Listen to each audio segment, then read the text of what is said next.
오늘도 클릭해주셔서 감사합니다. 구독과 좋아요 부탁드립니다. 지상전 중심으로 화력전이 이어지고 있는 러시아와 우크라이나 전쟁에서 대전차 미사일은 대체 불가한 주요 타격 수단으로 떠올랐습니다. 뛰어난 파괴력과 정확한 명중률로 전차들의 진격을 막고 있는 대전차 미사일은 우크라이나나 러시아나 할 것 없이 모두 핵심 무기로 사용하고 있죠. 특히 최근 해외 소스를 통해 러시아의 대전차 미사일인 코넷 ATGM이 다수의 우크라이나 전차들을 상대로 타격에 성공한 영상을 찾아볼 수 있었는데요. 영상에서는 폴란드로부터 공여받은 우크라이나 주력 전차 TP-91 세대가 코넷 대전차 미사일 공격을 받고 불타고 있는 장면을 볼 수 있었는데, 특히 PT-91이 복합 장갑을 두르고 있는 3세대 최신 전차라는 점에서 더욱 놀라움을 주었습니다. 이뿐만 아니라 심지어 3.5세대로 구분되는 레오파르트 2A6 전차 역시 코넷 미사일에 의해 사용 불능 상황에 빠지기도 했는데요. 코넷은 1994년 배치된 러시아군의 대전차 미사일로 러시아산답게 성형 작약의 텐덤 탄두를 사용하여 관통력이 무려 1000mm 이상에 달합니다. 이러한 뛰어난 성능으로 현재 우크라이나 전차들의 천적이 되고 있죠. 물론 러시아 전차들 역시 서방의 제블린이나 스팅어 같은 대전차 미사일에 속수무책 당하고 있는 건 매한가지 똑같습니다. 그런데 최근 예상 밖의 놀라운 소식이 전해졌는데요. 러시아 오신트에 따르면 개량형 구형 전차 T-72B3M에서 발사된 포발사형 대전차 미사일 9M119 리플렉스가 레오파르트 2A6 전차를 타격해 완전히 불태워버렸다는 것입니다. 영상에 따르면 전차 내부에서 조준 사격을 하고 있는 T-72가 조준 끝 한 탱크를 향해 대전차 미사일을 발사하였고, 수초를 날아간 미사일이 측면 장갑에 꽂혀 폭발하게 되었는데요. 그 후 T-72가 한 발 더 발사하면서 레오파르트 전차는 완전히 파괴되었습니다. 유독 이 영상이 왜 화제가 되고 있냐면, T-72B3M은 2세대 전차로 최근에 개량되었다고 하지만 성능 면에서 레오파르트 2와는 엄연한 차이가 있기 때문입니다. 사실상 처음으로 공개된 T-72의 레오파르트 전차 파괴 영상이었죠. 포발사형 유도 미사일인 9M119는 관통력 700에서 800mm로 알려져 있는데요. 코넷이나 제블린 같은 휴대용 대전차 미사일에 비해 한참 뒤떨어지는 관통력을 지닌 9M119이 그것도 T-72에서 발사되어 독일산 레오파르트 2A6 최신 전차를 박살낸 것이니 당연히 놀랄 수밖에 없는 것이었죠. 물론 이는 러시아의 주장으로 우크라이나나 독일은 레오파르트가 아닌 폴란드산 오플롯 전차라고 주장하고 있습니다.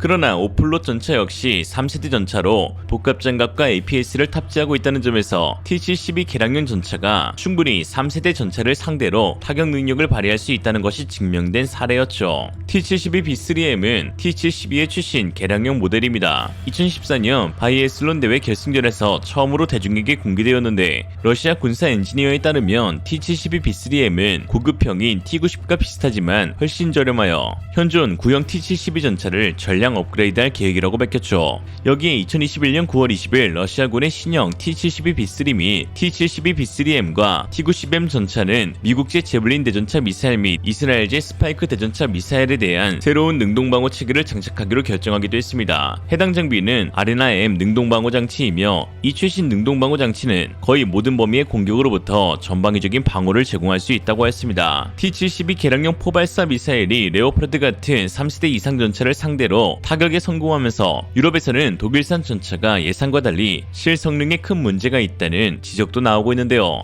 폴란드 군사 전문가인 야로슬라프 볼스키는 최근 자신의 SNS에 레오파르트 전차에 대한 비판글을 적었는데, 특히 반응 장갑에 대한 혹평을 쏟아냈습니다. 우크라이나로 공유하기로 한 레오파르트 장갑의 반응 장갑을 업그레이드하는 과정에서 심각한 결함이 발견되고 있다고 했는데요. 레오파르트의 반응 장갑이 기본적으로 약한 탓에 코넷이나 리플렉스 같은 대전차 미사일을 전혀 방어하지 못하고 있다는 것입니다. 또한 레오파르트 2A4 같은 경우에는 추가 장갑 증설 전의 설계라 주포 스테빌라이저가 하중 감당을 하지 못해 포격 정확도에도 영향이 있을 것이라고 하였죠.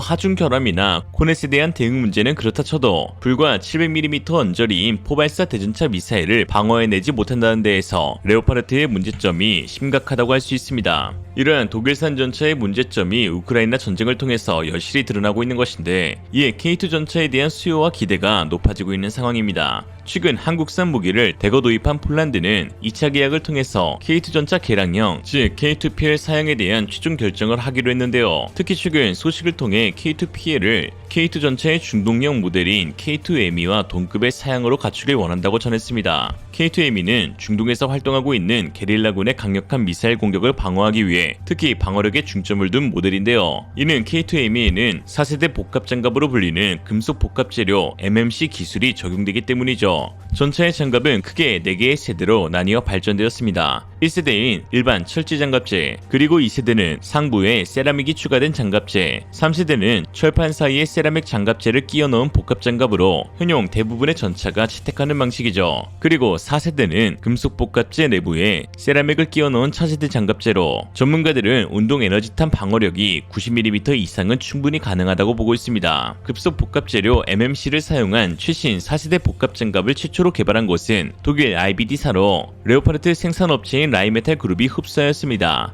AMAP와 레오파드 레볼루션 등으로 호칭되는 4세대 복합 재료를 키트 형태로 판매해 막대한 이익을 거두고 있죠. 국내에서도 국방과학연구소가 금속복합재 기술의 중요성을 인식해 KIMS의 연구 개선을 지원해 개발하였으며 K2M이 전차에 장착되기로 한 만큼 양산을 앞두고 있는 것으로 보여집니다. 특히 최근 한국산 MMC 기술의 놀라운 우수성이 공개되기도 하였는데요. 재료연구소에서 발간한 금속복합 판재 적용 다층구조 방호 성능 평가 논문에 따르면 현재 한국에서 개발해낸 4세대 MMC 장갑을 실험하였는데 시뮬레이션 결과 세계 최고급 우수한 성능을 가지고 있는 것으로 증명되었습니다. 시험 대상은 케이스3 1세대 장갑, 케이스1의 2세대 장갑, 케이스2의 3세대 장갑, 케이스3, 4, 5의 배율을 다르게 한 4세대 MMS 장갑이었습니다. 평가 내용 중 메스레티오는 질량비를 뜻하는데 복합 장갑재의 중량을 철제 장갑재 중량으로 나눈 비율로 수치가 낮을수록 경량화된 장갑이라고 할 수 있습니다. DOP 레티오는 침투비를 뜻하는데 복합 장갑재와 철제 장갑재 간의 침투를 비교하는 지표로 역시나 수치가 낮을수록 효과적으로 침투를 막는다는 것이며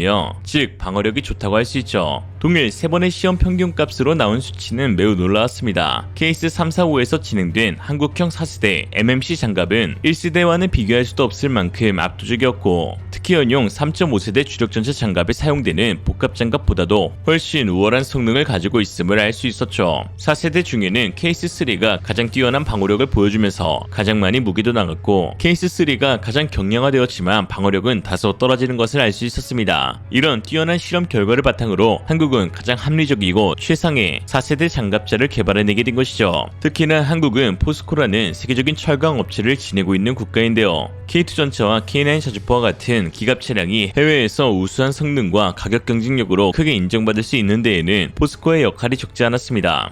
포스코에서 개발하고 생산한 세계 최고의 특수 반탄강이 K2와 K9에 모두 적용되기 때문이죠. 반탄강은 탄화를 막는 능을 위해 표면을 매우 단단하게 만든 강재로 자주포와 전차와 같은 육산 방상 장비의 원소재로 사용됩니다. 국내에서는 포스코가 유일하게 생산 가능하죠. 포스코 방탄강은 불인의 경도 360pH 수준을 보증하면서 포스코의 프리미엄 자동차 간판인 기가스틸과 유사한 인장가대로 가지고 있는 최고급 강입니다. 제선을 제외하고도 16개가 넘는 공정을 거칠 만큼 포스코가 생산하는 후판 중 가장 까다로운 작업으로 통하죠. 이렇게 고도의 기술력과 까다로운 검증이 필요한 반탄강의 국산 제품 첫 개발은 1990년대로 거슬러 올라갑니다. 당시 우리나라는 자주국방화를 위해 육산방산 장비의 국산화를 추진하였고 그러기 위해서는 원재료인 강재 역시 국산화가 필요했는데 이때 포스코가 5년간 국방부와 공동으로 국책과제에 참여하여 1994년 방탄강 국산화에 성공하였습니다. 포스코는 방위산업 고객사 하나디펜스, 현대로템과 협력하여 장비들의 업그레이드를 위한 솔루션을 제공하면서 우리나라 자주국방의 힘을 함께 길러왔죠. 그때부터 육산 방산 장비의 국산화에도 가속화가 붙어 지금의 대규모 수출까지 이어질 수 있게 된 것입니다. K2 전차의 차체와 데크에 모두 포스코의 방탄강이 적용되는데 특히 K9 같은 경우 1문당 약 20톤의 방탄강이 차체와 데크에 적용된다고 합니다. 특히 한국산 방탄강은 세계적으로도 주목받고 있는데 거의 대체불가 수준이라는 말까지 나오고 있습니다. 인도는 K9 자주포 100문을 도입해 그중 90문을 현지에서 생산하기로 했는데요. 자원과 인력이야 넘쳐나니 한국의 기술 도움을 받아 현지 생산 능력을 키우겠다고 한 것입니다. 그런데 유독 방탄강만큼은 인도산이 아닌 메이드 인 코리아 전체 물량을 포스코에서 수입하기로 하였습니다. 방어력이 승무원 생존성에 직결되는 터라 그만큼 뛰어난 성능의 방탄강은 대체 불가능한 품목인 것이죠. 방탄하면 한국이고 한국하면 방탄이다. 오늘의 한 줄평, 한국산 무기가 세계에 수출될 수 있는 결정적인 원인은 기술진들의 이상으로 리얼리즘이었습니다. 여러분의 생각은 어떠신가요? 현명하고 지혜로운 여러분의 의견을 지금 댓글에 남겨주세요. 감사합니다.